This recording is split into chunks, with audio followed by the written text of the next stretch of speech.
Video blog AjayTechTips. ഞാൻ Ajay, നിങ്ങളേവർക്കും സുപരിചിതൻ. ഞാൻ ഇന്ന് വന്നത് സൈബർ ബുള്ളിങ്ങിനെയും സൈബർ ക്രൈംസിനെ കുറിച്ചും അതിൻ്റെ കുറിച്ചുള്ള ശിക്ഷകളെ കുറിച്ചും കൂടെ ഉള്ള വീഡിയോ ചെയ്തിട്ടാണ്. കാരണം എന്താ വെച്ചാൽ ഇന്നത്തെ കാലത്ത് കൂടുതലായിട്ട് സൈബർ ക്രൈംസ് ഇപ്പോൾ റിപ്പോർട്ട് ചെയ്യുന്നുണ്ട്, പ്രത്യേകിച്ച് ഈ ലോക്ക്ഡൗൺ കാലം ഇങ്ങോട്ടേക്ക്. ശരിക്കും IT ആക്ട് എന്ന് പറയുന്നത് 2000-ലാണ് എഴുതിയത്. അപ്പോൾ ഈ IT ആക്ട് 2000 നിന്ന് ഇപ്പോൾ 2020 വരെ എത്തിക്കഴിഞ്ഞപ്പോൾ എന്തൊക്കെ സംഭവിക്കുന്നുണ്ട്? കാരണം എന്താ വെച്ചാൽ സൈബർ ക്രൈമിൻ്റെ എണ്ണം കൂടി. അങ്ങനെ എണ്ണം കൂടുമ്പോൾ എന്ത് ചെയ്യും? കേസസ് കൂടും. അപ്പം IT ആക്ടിലേക്ക് ഒരു പൊളിച്ചെഴുത്ത് വരികയാണ്. അപ്പോൾ എന്തൊക്കെയാണ് പൊളിച്ചെഴുത്ത് എന്ന് പറഞ്ഞു കഴിഞ്ഞാൽ, പിന്നെ നമ്മുടെ കേന്ദ്ര ഗവൺമെൻറ്റും കേരള ഗവൺമെൻറ്റും വളരെ സ്ട്രിക്റ്റ് ആയിട്ടാണ് ഇനി IT ആക്ടിനെ കാണുന്നത്. പിന്നെ പണ്ടൊക്കെ നമ്മളൊരു സൈബർ കേസ് വരാണെങ്കിൽ നമ്മുടെ പോലീസ് സ്റ്റേഷനിൽ പരാതി കൊടുക്കണം, അവിടുന്ന് സ്ലിപ്പ് വാങ്ങണം, എന്നിട്ട് അത് സൈബർ സെല്ലിലേക്ക് ഫോർവേഡ് ചെയ്താൽ നമ്മളെ വിളിപ്പിക്കും. ഇനി അങ്ങനെയൊന്നുമില്ല. 112 എന്നുള്ള നമ്പറിലേക്ക് വിളിച്ചാൽ, പണ്ട് നമ്മൾ 112നെ പറ്റി വീഡിയോ ചെയ്തിട്ടുണ്ട് എൻ്റെ ഈ ചാനലിലും അജയ് വ്ളോഗറിലും. അപ്പോൾ അജയ് വ്ളോഗർ 2121 youtube.com/AjayVlogger2121 എന്നുള്ള ചാനൽ സബ്സ്ക്രൈബ് ചെയ്യാത്ത ആൾക്കാർ ജസ്റ്റ് ഒന്ന് സബ്സ്ക്രൈബ് ചെയ്യുക, ബെല്ലൈക്കണം അമർത്താം. ഈ ചാനൽ സബ്സ്ക്രൈബ് ചെയ്യാത്ത ആൾക്കാർ എന്ത് ചെയ്യണം? സബ്സ്ക്രൈബ് ചെയ്യണം. സബ്സ്ക്രൈബ് ഇതുവരെ ചെയ്യണ്ട. ഓക്കെ, ബാക്കി ബെല്ലൈക്കണം അമർത്തുക. പിന്നെ ഈ വീഡിയോ ഇഷ്ടപ്പെട്ടാൽ ലൈക്ക് ചെയ്യാനും ഷെയർ ചെയ്യാനും കമൻറ്റ് ചെയ്യാനും മറക്കണ്ട. ഓക്കെ, പിന്നെ ഞാൻ അപ്പോൾ നമ്മൾ പറഞ്ഞത് എന്താണെന്ന് വെച്ചാൽ സൈബർ ബുള്ളിങ്, അതേപോലെ സൈബർ ക്രൈംസ്. അപ്പം നമുക്ക് ഇത്രയും കാലമുള്ള ശിക്ഷയിൽ നിന്ന് മാറ്റിയിട്ട് കൂടുതലായിട്ട് അപ്പോൾ ഈ 112ലേക്ക് വിളിച്ചു കഴിഞ്ഞാൽ പോലീസുകാർ ഇവിടെ വന്നിട്ട് നമ്മുടെ സൈബർ കംപ്ലൈൻറ്റ് ഓട്ടോമാറ്റിക്കലി രജിസ്റ്റർ ചെയ്യും. പിന്നെ അവിടെ ഇരുന്നിട്ട് തന്നെ അവർക്ക് എന്ത് ചെയ്യാൻ പറ്റും? ബാക്കി എല്ലാ കാര്യങ്ങളും അതിൽ ചെയ്യാൻ പറ്റും. അപ്പം എന്തൊക്കെയാണ് സൈബർ കേസിൻ്റെ സൈബർ ബുള്ളിങ്ങിൻ്റെ ഇതിൽ പെടുക എന്ന് നോക്കാം. ഈ അടുത്ത ദിവസം എനിക്കൊരു വീഡിയോൻ്റെ താഴെ ഒരു നെഗറ്റീവ് കമൻറ്റ് വന്നു. അതായത് എൻ്റെ കണ്ണിൻ്റെ പ്രശ്നം, നിങ്ങൾ എങ്ങോട്ടാണ് നോക്കിയിട്ട് സംസാരിക്കുന്നത് പറഞ്ഞിട്ട് ഒരു ബോഡി ഷേമിങ്. അതായത് ബോഡി ഷേമിങ് എന്ന് പറഞ്ഞിട്ട് പണ്ട് നമ്മുടെ ഒരു ട്രാവൽ വ്ളോഗറേയും ഭാര്യയും ബോഡി ഷേമിങ്ങിൽ ഭയങ്കരമായിട്ട് ഇൻസൾട്ട് ചെയ്ത ഒരു വീഡിയോയിൽ വന്നു. അവരുടെ പേര് ഞാൻ ഈ ഒരു ഇഷ്യൂ ആയതുകൊണ്ട് ഞാൻ മെൻഷൻ ചെയ്യുന്നില്ല. അപ്പം അങ്ങനത്തെ അപ്പോൾ അത് ബേസ്റ്റ് ചെയ്തിട്ടാണ് പറഞ്ഞത്. അങ്ങനത്തെ ബോഡി ഷേമിങ്ങിനും അതേപോലെ പേഴ്സണൽ ഇൻസൾട്ട്, പിന്നെ നമ്മുടെ പ്രൈവറ്റ് ആയിട്ടുള്ള ഫോട്ടോസ്, അതേപോലെ പബ്ലിക്കലി ഞാൻ ഇട്ട ഫോട്ടോ, ഞാൻ ഫേസ്ബുക്കിൽ ഒരു ഫോട്ടോ ഇട്ടു. ആ ഫോട്ടോ എടുത്തിട്ട് മോർഫ് ചെയ്തിട്ടോ അല്ലാണ്ട് വേറെ ഒരാൾക്കും ഷെയർ ചെയ്യാൻ പാടില്ല. എൻ്റെ ഫോട്ടോ എൻ്റെ പെർമിഷൻ ഇല്ലാതെ വേറെ ഒരാളും ഷെയർ ചെയ്യാൻ പാടില്ല. അത് എനിക്ക് കേസ് കൊടുക്കാം. അത് പറഞ്ഞപ്പോഴാണ് ഇനിയാണ് എൻ്റെ ഒരു സുഹൃത്ത്, ഒരു യൂട്യൂബർ തന്നെയാണ്, അവർ വിളിച്ചു പറഞ്ഞു അവരുടെ കുട്ടി ഇൻക്ലൂഡ് ആയിട്ടുള്ള ഒരു വീഡിയോ നോക്കണം. അവരുടെ സ്വന്തം കൊച്ച് ചെയ്തൊരു വീഡിയോ ഒരാൾ യൂട്യൂബിൽ നിന്ന് ഡൗൺലോഡ് ചെയ്തിട്ട് അവരുടെ ചാനലിൽ അപ്ലോഡ് ചെയ്തു. ഇവർ കോപ്പിറൈറ്റ് സ്ട്രൈക്ക് കൊടുത്തു. പക്ഷെ എന്താ, അവർ വീണ്ടും അതിന് അപ്പീൽ പോയിട്ട് ഇപ്പോഴും ആ വീഡിയോ ആ ചാനലിലുണ്ട്. ഞാൻ അവരോട് പറഞ്ഞു, നിങ്ങൾ നേരിട്ട് പോലീസിൽ കംപ്ലൈന്റ് കൊടുക്കാൻ നിങ്ങൾക്ക് അനുകൂലമായിരിക്കും. കാരണം കുട്ടി അവരുടെ കുട്ടിയാണ്, അവരുടെ കുട്ടിയുടെ വീഡിയോ എടുത്തിട്ട് ഇവരെന്ത് ചെയ്യുക? സ്വന്തമായിട്ട്, അതായത് സ്വന്തമായിട്ട് അവർക്കൊന്നും ക്രിയേറ്റ് ചെയ്യാൻ പറ്റില്ല. ഞങ്ങളെ പോലത്തെ ക്രിയേറ്റേഴ്സിന് എന്ത് ചെയ്യാൻ പറ്റുക? എടുക്കുക. ഇതൊക്കെ എന്താണ്? അത് തെറ്റാണ്. ഡിജിറ്റൽ മാർക്കറ്റിംഗ് അല്ലെങ്കിൽ ഡിജിറ്റൽ ഇന്ത്യൻ്റെ ഇതിൽ നോക്കുമ്പോൾ അത് തെറ്റാണ്. നമ്മുടെ ഫോട്ടോ നമ്മുടെ പ്രോപ്പർട്ടിയാണ്, നമ്മുടെ കുട്ടിയുടെ ഫോട്ടോ നമ്മുടെ പ്രോപ്പർട്ടിയാണ്.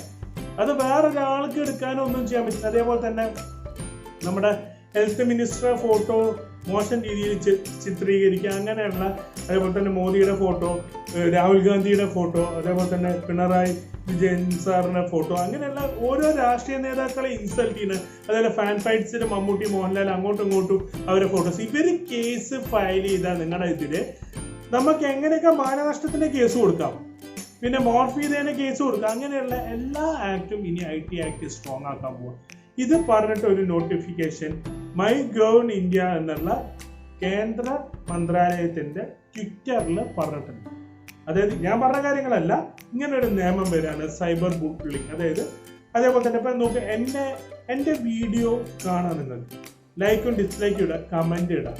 വീഡിയോയുടെ കണ്ടന്റ് എന്താ? ഇപ്പം ഞാനിന്ന് സൈബർ ബുള്ളിങ്ങിൻ്റെ കുറിച്ച് വീഡിയോ എടുക്കുമ്പോൾ ഒരാൾ കമൻറ്റ് ചെയ്ത് നിങ്ങൾക്ക് കണ്ണിന് കുഴപ്പമുണ്ട്, അല്ലെങ്കിൽ നിങ്ങൾക്ക് വിക്ക് ഉണ്ട്, ഈ വിക്കില്ല, കണ്ണിന് ചെറിയ ഇഷ്യൂ. ഇത് പറഞ്ഞിട്ട് എന്നെ ഇൻസൾട്ടാണ് അവിടെ ചെയ്യുന്നത്. ഞാൻ ആ കമൻറ്റ് എൻ്റെ ആ വീഡിയോയുടെ താഴെ പിൻ ചെയ്ത് വിളിച്ചിട്ട് പറഞ്ഞു, താങ്ക് യു, നിങ്ങൾ ഈ വീഡിയോ ഫുള്ള് കണ്ടതിന് നന്ദി എന്ന് പറഞ്ഞിട്ടുണ്ട്. കാരണം അവൻ ഫുള്ള് കണ്ടുകൊണ്ടാണ് എൻ്റെ ഈ ഒരു ഡിഫക്റ്റ് മനസ്സിലായത്.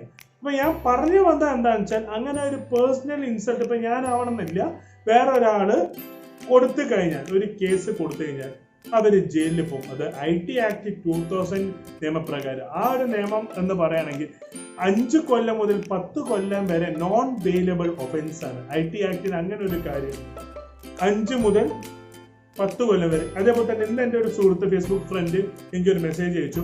അവരെ പേരിൽ തന്നെ അവരെ DP അതായത് ഡിസ്പ്ലേ പിക്ചർ അതായത് പ്രൊഫൈൽ പിക്ക് വെച്ചിട്ട് എന്ത് ചെയ്തു, ഒരു ഫേസ്ബുക്ക് അക്കൗണ്ട് ക്രിയേറ്റ് ചെയ്തു. അപ്പൊ അവര് പറയാണ് കണ്ടുപിടിച്ചു കഴിഞ്ഞാൽ അത് ഫേക്ക് അക്കൗണ്ട് അല്ലേ എന്ന് പറഞ്ഞിട്ട് ഒഴിയാൻ പറ്റും. പക്ഷെ ഫേക്ക് അക്കൗണ്ട് കണ്ടുപിടിക്കാൻ പറ്റും. അത്രയും നല്ല സൈബർ ടീമാണ് നമ്മുടെ കേരള ഗവൺമെന്റിനും ഇന്ത്യൻ ഗവൺമെന്റിനും ഉള്ളത്. അതേപോലെ തന്നെ ഇപ്പൊ എനിക്ക് ഒരു കമന്റ് നെഗറ്റീവ് ഇട്ടത് ഒരു ഫേക്ക് അക്കൗണ്ട് എന്നാണ്. പക്ഷെ എനിക്കത് ആളെ മനസ്സിലായിട്ടില്ല. അതിനു മുമ്പ് ഓണർ ഹുവാവേ ഫോണിനെതിരെ ഞാനൊരു വീഡിയോ ചെയ്തിട്ടുണ്ടായിരുന്നു. അതിലുള്ള കാര്യം ഫാക്റ്റാണ് പറഞ്ഞത്, ഗൂഗിളിന്റെ സർവീസ് ഇല്ലാതെ. അതിനും എന്നെ പൊങ്ങാലിട്ടു. അതും അവരുടെ അക്കൗണ്ട് ഫേക്ക് ആയിരുന്നു. ഞാൻ ആ ഫേക്ക് അക്കൗണ്ടിന്റെ ഡീറ്റെയിൽസ് എടുത്തിട്ട് ആളെ ഞാൻ ഐഡന്റിഫൈ ചെയ്തു. അത് ഞാൻ അവർക്ക് മെസ്സേജ് ഇട്ടു. അവർ ആ മെസ്സേജ് ഡെലിറ്റ് ചെയ്ത് കളഞ്ഞു. പക്ഷെ മറ്റേ മെസ്സേജ് അവർ ഇട്ടില്ല. പക്ഷെ ആ ID ഇട്ട ആളെ എനിക്ക് മനസ്സിലായിട്ടുണ്ട്. കാരണം എന്താ വെച്ചാൽ ഫേക്ക് ID വെച്ച് ചെയ്യും. ഈ പോയിന്റ് നിങ്ങൾ ശ്രദ്ധിച്ച് കേൾക്കണം, സ്കിപ്പ് ചെയ്യരുത്. നിങ്ങളിപ്പോൾ ഒരു ഫേക്ക് ഇമെയിൽ ID എടുത്തിട്ട് നിങ്ങളുടെ ഡിവൈസിലാണ് ലോഗിൻ ചെയ്യണമെന്ന് വെച്ചാൽ, അല്ലാണ്ട് ഇപ്പോൾ കഫേ ഒന്നും ഇല്ല. കഫേ ആണെച്ചാലും ക്യാമറയുണ്ട്, നമുക്ക് പോക്കാൻ പറ്റും. അപ്പം എൻ്റെ ഇപ്പൊ നിങ്ങൾ എനിക്ക് പൊങ്കാല ഇടാൻ വേണ്ടിയിട്ടൊരു നിങ്ങൾക്ക് മെയിൽ ID അതിലുണ്ട്. അത് സൈൻ ഔട്ട് ചെയ്തിട്ട് പകരം പുതിയൊരു മെയിൽ ID ഫേക്ക് ക്രിയേറ്റ് ചെയ്ത് കഴിഞ്ഞാൽ രണ്ടിൻ്റെയും ഡിവൈസ് ID, ആ സിസ്റ്റം ID അല്ലെങ്കിൽ മൊബൈൽ അഞ്ചാൽ IMEI number MAC address same ആയിരിക്കും. അപ്പം ഈസി ആയിട്ട് നിങ്ങളെ പൊക്കാൻ പറ്റും. പിന്നെ എന്നെ പൊങ്കാല ഇടാനായിട്ട് ഒരു ഫോൺ ഫേക്ക് വാങ്ങുകയാണെങ്കിലും ഒക്കെ നമുക്ക് എന്ത് ചെയ്യാൻ പറ്റും, പിടിക്കാൻ പറ്റും. കാരണം ഇന്ന് നമ്മുടെ സൈബർ ടീം, ഗവൺമെന്റിന്റെ സൈബർ ഡോം, കേരള ഗവൺമെന്റിന്റെ cyber dome, cyber cell, IT security wing, ഇതൊക്കെ സൂപ്പർ പെർഫെക്റ്റാണ്. ഈസി ആയിട്ട് ട്രാക്ക് ചെയ്യാം. പിന്നെ ഇട്ടിട്ട് ഡെലിറ്റ് ചെയ്ത് കഴിഞ്ഞാലും നമ്മൾ സ്ക്രീൻഷോട്ടൊക്കെ എടുത്ത് വെച്ച് കഴിഞ്ഞാൽ അവർ പോകും. അതാണ് പറയണത്. നമ്മുടെ മേലെ പൊങ്ങാൻ ഇടാൻ ചേട്ടോ. ഇപ്പൊ ഈ വീഡിയോ ചെയ്താലും ആ ആൾക്കാർ ചിലപ്പോൾ ഡിസ്ലൈക്ക് ചെയ്യും. ലൈക്ക് ചെയ്തോളൂ, പ്രശ്നമില്ല, ഒരു പ്രശ്നമില്ല നമുക്ക്. പക്ഷെ കമന്റ് ഇടുമ്പോൾ പേഴ്സണൽ ഇതാക്കാൻ വെച്ചാൽ ഇനി ചിലപ്പോൾ ഞാൻ ലീഗലായിട്ട് മൂവ് ചെയ്തെന്നും വരും. ഓക്കെ, അപ്പം അത് അപ്പം എൻ്റെ പേഴ്സണൽ അല്ല, അപ്പം ഞാൻ പറഞ്ഞു വരുന്നത്. അപ്പം ഫേസ്ബുക്ക് ഫേക്ക് പ്രൊഫൈൽ ഇട്ടു. അതൊരു ലേഡിയുടെ ഫോട്ടോ വെച്ചിട്ടാണ് ചെയ്തത്. അവരെന്ത് ഉടായിപ്പാന്ന് വെച്ചാൽ അതിൽ അവരൊരു ഗ്രൂപ്പ് ഹോൾ ഉണ്ടായിരുന്നു. അവരെ അക്കൗണ്ട് മാറ്റിയിട്ടാണ് ചെയ്തത്. അത് നമ്മൾ ഏകദേശം എനിക്കത് ആളെ കിട്ടിയിട്ടുണ്ട്. അപ്പം ഞാൻ പറഞ്ഞു വരുന്നത് എന്താണെങ്കിൽ, ഒരു ഫേക്ക് അക്കൗണ്ട് എടുത്തു കഴിഞ്ഞാലും അതിലും ഒരു ലൂപ്പ് ഹോൾ ഉണ്ടാവും. ദൈവത്തിന്റെ കൈവപ്പ് എന്ന് പറയുന്ന പോലെ തന്നെ അതിലൊരു മിസ്റ്റേക്ക് ഉണ്ടാവും. ആ മിസ്റ്റേക്ക് വെച്ചിട്ട് എന്നെ പോലെയുള്ള IT സൈബർ സെക്യൂരിറ്റി സ്പെഷ്യലിസ്റ്റുകൾ അത് കണ്ടുപിടിച്ചിരിക്കും. നമുക്കത് പിടിക്കാനും പറ്റും, ട്രാക്ക് ചെയ്യാനും പറ്റും. ഓക്കെ, അപ്പൊ അങ്ങനെ വരുന്ന ടൈമിലും അത് ഗവൺമെന്റിലേക്ക് ഫോർവേഡ് ചെയ്ത് കൊടുത്താൽ വിത്ത് എവിഡൻസ് ആണ്, അതൊന്നും മാറ്റാനും പറ്റില്ല. 5 വർഷം മുതൽ 10 വർഷം വരെയാണ് IT ആക്ട് 2000 ശിക്ഷ. പിന്നെ മാനനഷ്ടത്തിന്റെ കേസ്, അതൊക്കെ വേറെ. ഇപ്പൊ ഞാൻ പറഞ്ഞത് ആ കുട്ടിയുടെ വീഡിയോ, ഒരു സ്വന്തം കുട്ടിയുടെ വീഡിയോ ആണ് വേറെ ഒരാളെ അടിച്ച് മാറ്റിയിട്ട്, എൻ്റെ ഒരു സുഹൃത്തിന്റെ സ്വന്തം കുട്ടിയുടെ വീഡിയോ വേറെ ആൾ, അതൊക്കെ എന്താ ചെയ്യണമെന്ന് വെച്ചാൽ യൂട്യൂബിൽ നിന്ന് വേറെ ഒരു സോഫ്റ്റ്വെയർ ഒക്കെ വെച്ച് ഡൗൺലോഡ് ചെയ്തിട്ട് അവരെ സ്വന്തമാക്കാണ്. അപ്പൊ നിങ്ങളൊന്ന് ആലോചിച്ച് നോക്കുക അവരെ ക്രൂക്കഡ് മൈൻഡ്നെസ്. അപ്പൊ അവര് കോപ്പിറൈറ്റ് സ്ട്രൈക്ക് കൊടുത്തിട്ട് പോലും അതിന് അപ്പീല് പോയി പിന്നെ വീഡിയോ കുറച്ച് നേരം റിമൂവ് ചെയ്തു, എന്നിട്ട് പിന്നെ വീണ്ടും അപ്ലോഡ് ചെയ്തിരിക്കും. അതായത് തിമിര. ഞാൻ പറഞ്ഞത് പോലീസ് സ്റ്റേഷന്റെ അപ്പം തന്നെ കംപ്ലൈന്റ് ചെയ്യാൻ പറഞ്ഞു. കാരണം ഇവരെ കുട്ടിയാണ്, അത് പ്രൂഫ് അല്ലേ, അതെടുത്തിട്ട് മറ്റവര് ചെയ്തിരിക്കുന്നു. ഇങ്ങനെ ഡ്യൂപ്ലിക്കേഷൻസ് ചെയ്ത് കഴിഞ്ഞാൽ IT ആക്ടിൽ ഭയങ്കര. അപ്പൊ ഈ സൈബർ ബുള്ളിങ്ങിൽ വരുന്നത് നമ്മുടെ ID, നമ്മുടെ ഫോട്ടോ, അതേപോലെ തന്നെ നമ്മുടെ പെർമിഷൻ ഇല്ലാതെ അല്ലെങ്കിൽ ഒരാളുടെ പെർമിഷൻ ഇല്ലാതെ അവരെ ഫോട്ടോ എടുത്തിട്ട് സോഷ്യൽ മീഡിയയിൽ പ്രചരിപ്പിക്കാൻ ഒരിക്കലും നമുക്ക് അധികാരമില്ല.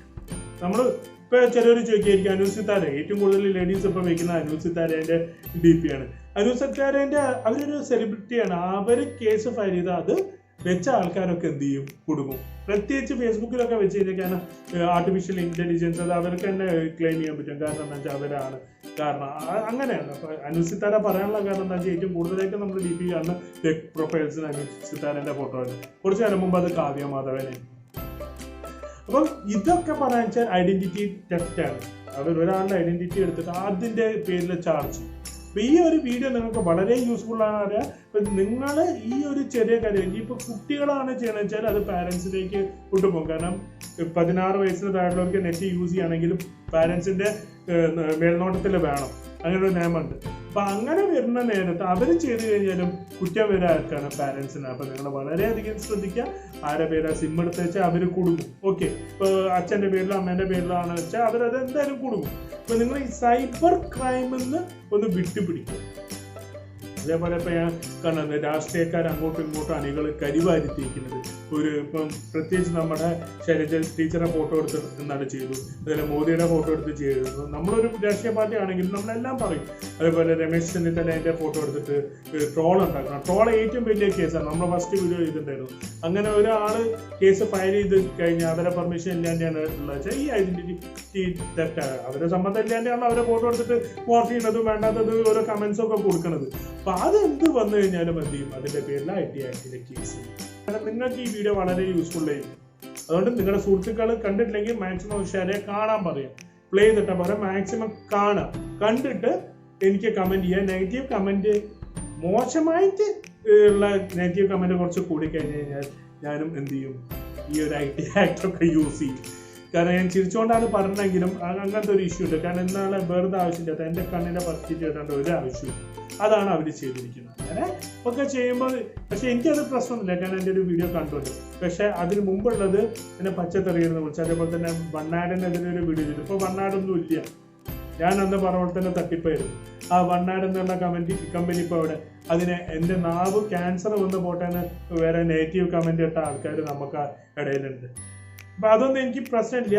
ഇനിയും അങ്ങനെ നെഗറ്റീവ് കമന്റ്സ് വരാണെങ്കിൽ നമ്മൾ എന്ത് ചെയ്യും, അത് എന്റെ മാത്രമല്ല, കാരണം മൊത്തം യൂട്യൂബേഴ്സിന്റെ ഒരു അവസ്ഥ. എന്നാൽ എനിക്കറിയുന്ന വേറൊരു ലേഡീനെ തള്ളയെന്ന് വരെ വിളിച്ചു നെഗറ്റീവ് കമന്റ്. അവരുടെ വീഡിയോ ഒരു ബിരിയാണി വീഡിയോ വെച്ചാൽ അതിനെ അവരെ തള്ളയെന്ന് വിളിച്ചു. അതിന്റെ ആവശ്യം, ബിരിയാണി നല്ല ടേസ്റ്റുള്ള വീഡിയോ ആണ്. അപ്പൊ അങ്ങനെയുള്ള കാര്യങ്ങൾ നെഗറ്റീവ് കമന്റ്സും സൈബർ ബുള്ളിങ്ങും വരുമ്പോൾ നമ്മൾ എന്ത് ചെയ്യുക, ആ മുട്ടാളത്തരം തന്നെയാണ്.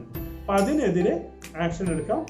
ഇനി സൈബർ സെറ്റിൽ കോൺടാക്ട് ചെയ്യണം, അങ്ങനെ എന്തെങ്കിലും ലീഗൽ ആക്ഷൻസ് ഉണ്ടെങ്കിൽ നിങ്ങൾക്ക് എന്നെ കോൺടാക്ട് ചെയ്യാം. IT ആക്ടിൽ ഇപ്പോൾ നിങ്ങളുടെ ഇങ്ങനത്തെ അനുഭവങ്ങൾ ഉണ്ടാവുകയാണെങ്കിൽ നിങ്ങൾ ജസ്റ്റ് എന്നെ കോൺടാക്ട് ചെയ്യുക. എന്നെ കോൺടാക്ട് ചെയ്യേണ്ട നമ്പേഴ്സ് ഞാൻ പറയേണ്ട ആവശ്യമില്ല. നിങ്ങൾക്ക് ബൈഹാർട്ടായിരിക്കും, സുപരിചിതമായിരിക്കും എന്ന് എനിക്കറിയാം. അപ്പോൾ നിങ്ങൾ മാക്സിമം എന്ത് ചെയ്യുക, എൻ്റെ വീഡിയോ ഷെയർ ചെയ്യുക, കമൻറ്റ് ചെയ്യുക, സബ്സ്ക്രൈബ് ചെയ്യുക. ഇത്രയും പറഞ്ഞുകൊണ്ട് ഞാൻ എൻ്റെ വീഡിയോ ഇവിടെ അവസാനിപ്പിക്കുന്നു. Good bye.